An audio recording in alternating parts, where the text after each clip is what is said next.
रेल्वेच्या प्रश्नांबाबत मुंबई विभागातील खासदारांच्या विभागीय समितीची महत्त्वपूर्ण बैठक आज चिंतन हॉल येथे संपन्न झाली. या बैठकीत रेल्वे प्रवाशांचे प्रश्न आणि सुविधांवरून ठाणे लोकसभेचे खासदार नरेश म्हस्के यांनी रेल्वे अधिकाऱ्यांची चांगलीच खरडपट्टी काढली. तसंच ठाणे रेल्वे स्थानकाच्या पुनर्विकासास गती द्या, ठाणे पनवेल लोकल फेऱ्या वाढवा, कल्याण बदलापूर, कल्याण आसनगाव चौथ्या मार्गिकेचं काम लवकर मार्गी लावा, दुरांतो एक्सप्रेसला ठाणे पनवेल थांबा द्या, दिघा येथील मोगली धरण नवी मुंबई महापालिकेला हस्तांतरित करा आदी विविध मागण्या खासदार नरेश म्हस्के यांनी बैठकीत केल्या. या मागण्यांना सकारात्मक प्रतिसाद रेल्वेच्या वरिष्ठ अधिकाऱ्यांनी देत या लवकरात लवकर मार्गी लावण्याचं आश्वासन दिलं. रेल्वे प्रशासनातील अधिकारी प्रवाशांना सुविधा देण्यात चालढकल करत असल्याने खासदार नरेश म्हस्के यांनी बैठकीच्या प्रारंभीच त्यांची चांगलीच खरडपट्टी काढली. प्रवाशांना तातडीने मूलभूत आणि पायाभूत सुविधा तातडीने देण्याची सूचनाही त्यांनी केली. अमृत भारत स्टेशन अंतर्गत ठाणे रेल्वे स्थानकाचा पुनर्विकास करण्यात येणार आहे. या योजनेबाबत सुद्धा चालढकल सुरू आहे. रेल्वे बोर्डाकडे हा प्रस्ताव प्रलंबित असल्याने खासदार नरेश म्हस्के यांनी बैठकीत अधिकाऱ्यांना धारेवर धरलं. ठाणे रेल्वे स्थानकातून प्रवास करणाऱ्या प्रवाशांची संख्या दिवसेंदिवस वाढत असल्यामुळे हा महत्त्वाकांक्षी प्रकल्प लवकर मार्गी लावण्याची सूचना नरेश म्हस्के यांनी केली. मध्य रेल्वेचे महाप्रबंधक राजीव श्रीवास्तव यांनी पुनर्विकासाचा प्रस्ताव स्वीकारला असल्याचं सांगितलं. ठाणे रेल्वे स्थानकात आज 7 ते 8 लाख प्रवासी प्रवास करत असल्याने मूलभूत सुविधांकडे विशेष लक्ष देणं गरजेचं आहे. शौचालय, पिण्याचं पाणी, स्वच्छता यावरूनही खासदार नरेश म्हस्के यांनी अधिकाऱ्यांना जाब विचारला. ठाणे रेल्वे स्थानकातील FOB आणि एक्सेलेटरची कामं संथ गतीनं सुरू आहेत.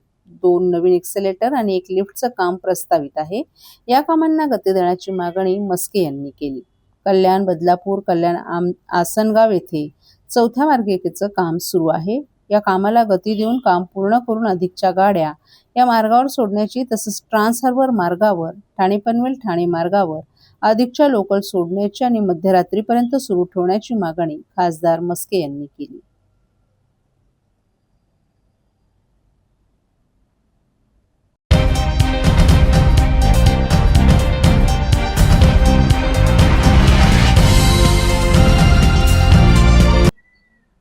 राजश्री छत्रपती शाहू महाराज यांच्या जयंतीदिनानिमित्त ठाण्यात त्यांच्या पुतळ्यास पुष्पहार अर्पण करून अभिवादन करण्यात आलं.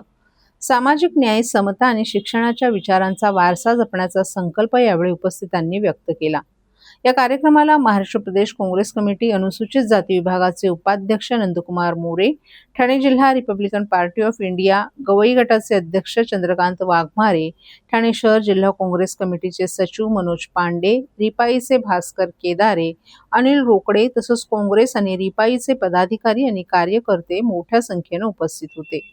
यावेळी उपस्थित मान्यवरांनी राजश्री छत्रपती शाहू महाराज यांच्या सामाजिक सुधारणा, शिक्षण, प्रसार आणि वंचित घटकांच्या उन्नतीसाठी केलेल्या कार्याला उजाळा देत त्यांच्या विचारांचंही स्मरण केलं.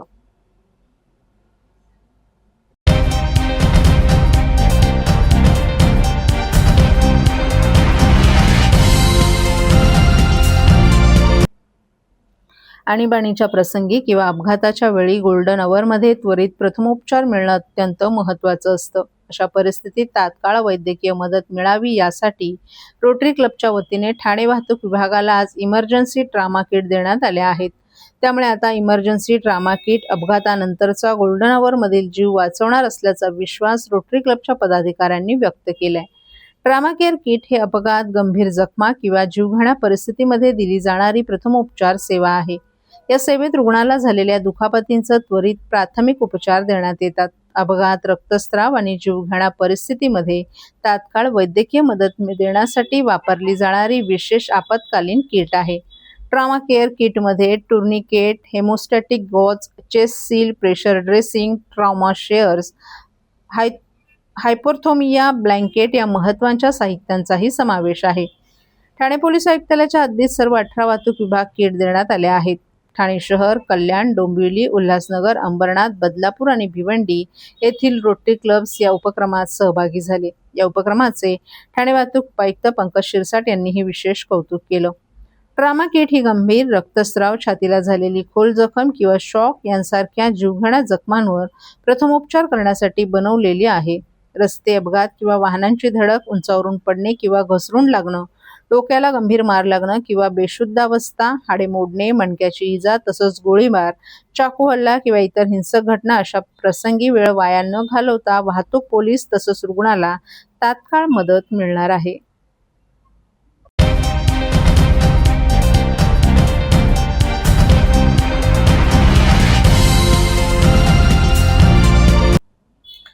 केवळ पत्रिकेवर नाव टाकून प्रत्यक्ष आमदारांना आमंत्रणच न दिल्याने कोपरी येथील शेठ लक्ष्मीचंद फतीचंद प्रसूतिगृहाचं उद्घाटन वादग्रस्त ठरले.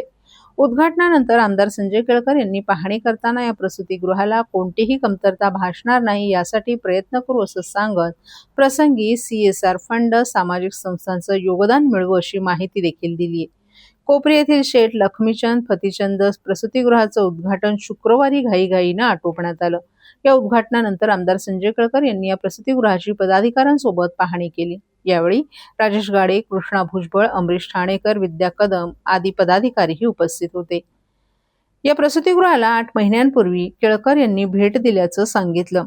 त्यावेळी इन्क्युबेटर धूळ खात पडून होतं. नवजात अतिदक्षता विभाग सुसज्ज नसताना पूर्वी उद्घाटन करण्यात आलं होतं. हा कक्ष सुसज्ज होण्यासाठी तब्बल वर्ष लागलं. काही महिन्यांपूर्वी खासगी नवजात अतिदक्षता विभागात दिवसाला 15,000 रुपये आकारले जात होते. महापालिकेचं प्रसूतिगृह बंद असल्यानं कोपरीवासियांना नाईलाजानं खासगी रुग्णालयात जावं लागत होतं. त्यामुळे महापालिकेने कोणत्या कामाला प्राधान्य द्यायला हवं हे ठरवून शेठ लक्ष्मीचंद फतीचंद प्रसूतिगृह तातडीनं सुसज्ज करायला हवं होतं अशा शब्दात केळकर यांनी प्रशासनाचे कान टोचले. प्रसूतिगृहाचे घाईघाईने उद्घाटन झालं असलं तरी कोपरीकरांसाठी हे वरदान ठरणार आहे. त्यामुळे इथे कोणत्याही साहित्याची वा सेवेची कमतरता पडणार नाही यासाठी आम्ही प्रयत्नशील राहू. प्रसंगी CSR फंड आणि सामाजिक संस्थांची देखील मदत घेऊ असंही केळकर यांनी स्पष्ट केले. यावेळी उपस्थित भाजप पदाधिकाऱ्यांनी प्रशासनाच्या भूमिकेबाबत नाराजी व्यक्त केली. पत्रिकेवर आमदार संजय केळकर, आमदार निरंजन डावखरे यांची नावं टाकण्यात आली, परंतु त्यांना प्रत्यक्ष निमंत्रण देण्यात आलं नाही असं कृष्णा भुजबळ यांनी सांगितलं. तर शिवसेनेनं देखील युतीधर्म पाळावा असा टोला एका पदाधिकाऱ्यानं लगावला. आजच उद्घाटन झालेलं आहे आणि आपण पाहणी केलेली आहे, काय सांगा? SNCUचं युनिट ज्याच्या संबंधामध्ये कालच मी विधिमंडळामध्ये मांडलं होतं आणि या कोपरीच्या केंद्राला मी 8 महिन्यापूर्वी देखील भेट दिली होती. या ठिकाणी जवळजवळ त्यावेळेला मला वाटते 20 इन्क्युबेटर या ठिकाणी उपलब्ध होते, पण ते धूळ खात पडले होते आणि हे सगळं पूर्ण करायला यांना वर्ष लागलं आणि ते सुद्धा आता इतक्या घाईघाईमध्ये त्यांनी उद्घाटन केलं की पत्रिकेत नावं आहेत पण लोकांना माहिती नाही, अशा प्रकारचं त्यांनी घाईगर्दीमध्ये या ठिकाणी केलं. पण उशिरा का होईना आमच्या या ठाणे भागामधल्या लोकांकरता हे सेंटर अत्यंत वरदान आहे. इतक्या मोठ्या प्रमाणामध्ये या ठिकाणी येतात, पेशंट येतात आणि बच्चू येतात आणि त्यांना बाहेर तर आता तर आणखीन रेट वाढलेला आहे. मला वाटतं 8 महिन्यापूर्वी 15,000 रुपये होता दिवसाला प्रायव्हेटमध्ये आणि इकडे यायचे पेशंट आणि सांगायचे तर ते म्हणायचे बाहेर जा, इथे नाही आहे. लोकांना वाटत होतं की इथे झालेलं आहे आणि प्रत्यक्षात नव्हतं आणि त्याच्यामुळे महापालिकेने कुठल्या गोष्टीला प्रेफरन्स द्यायला पाहिजे, कुठल्या गोष्टीला नको द्यायला, हे यांचं नियोजन शून्यपण आहे. एवढं अत्यंत महत्त्वाचं की ज्या सेंटरमध्ये फार मोठी गर्दी होते असं हे सेंटर देखील या ठिकाणी उशिरा 1 वर्ष उशिरा दिरंगाई केली. मग कारणं निर्णय अशी टेंडर अमुक तमुक. आता जे योग्य तो दाम दिल्यावरच टेंडर कोणी ना कोणी भरणार आणि त्याच्यामुळे माझी महापालिकेला या निमित्ताने विनंती आहे की आता हे तरी सेंटर जे आहे ते नियोजनबद्धपणे चालवा, योग्य वेळेला मटेरियल द्या. त्या ठिकाणी मॉनिटर जे आहेत, काही ज्या ठिकाणी आहेत काही ठिकाणी नाहीत. आता अर्धवट सामान का दिलं तुम्ही, हा देखील प्रश्न पडतो. पण आम्ही आता मॅडमला विचारलं आणि किती कमी आहे काय काय, तर सार्वजनिक CSR फंडमधलं किंवा निरनिराळ्या सामाजिक संस्थांकडनं देखील या ठिकाणी उपलब्ध करण्याचा आमचा प्रयत्न आहे. परंतु याची गरज होती आणि घाईघाईत का होईना आज यांनी याचं उद्घाटन केलेलं आहे त्याबद्दल मी आता त्यांना सदिच्छा देतो आणि पुढच्या काळामध्ये योग्य पद्धतीने ते चालवलं जावं याच्याकरता जे जे करता येईल ते देखील आम्ही निश्चितपणे करू.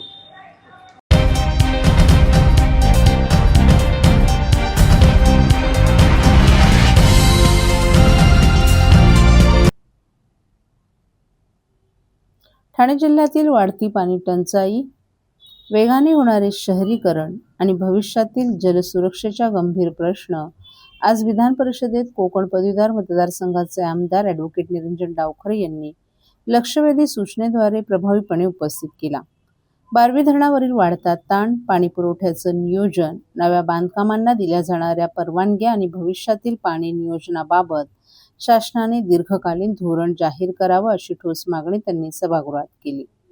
डावखरे यांनी बारवी धरण हे ठाणे जिल्ह्यासह कल्याण, डोंबिवली, अंबरनाथ, बदलापूर, उल्हासनगर आणि परिसरातील लाखो नागरिकांसाठी जीवनवाहिनी आहे. मात्र वाढती लोकसंख्या, वेगानं होणारं शहरीकरण आणि अपुऱ्या पावसामुळे दरवर्षी नागरिकांना पाणी कपातीचा सामना करावा लागत असल्याचं सांगितलं.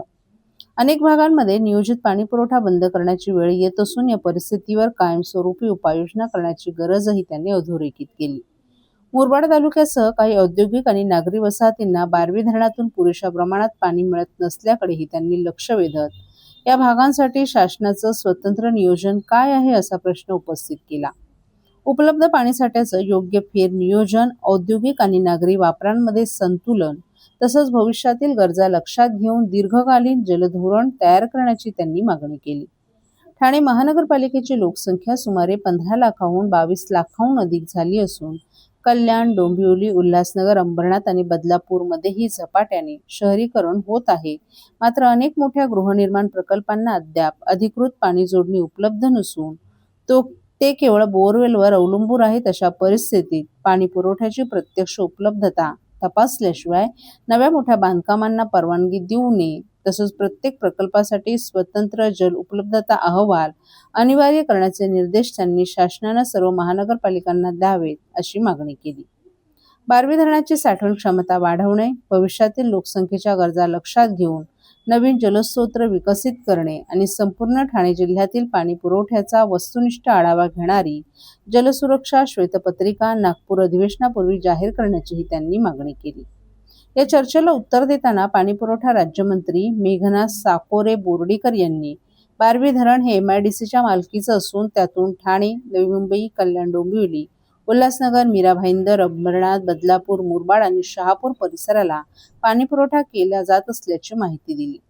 यंदाचे वर्ष अल निनोचं असल्यामुळे पावसास विलंब झाला असून पिण्याच्या पाण्याला सर्वोच्च प्राधान्य देत औद्योगिक क्षेत्राच्या पाणीपुरवठ्यात आवश्यक ती कपात करून न्याय पद्धतीनं पाण्याचे फेरनियोजन करण्यात येत असल्याचंही त्यांनी स्पष्ट केलं.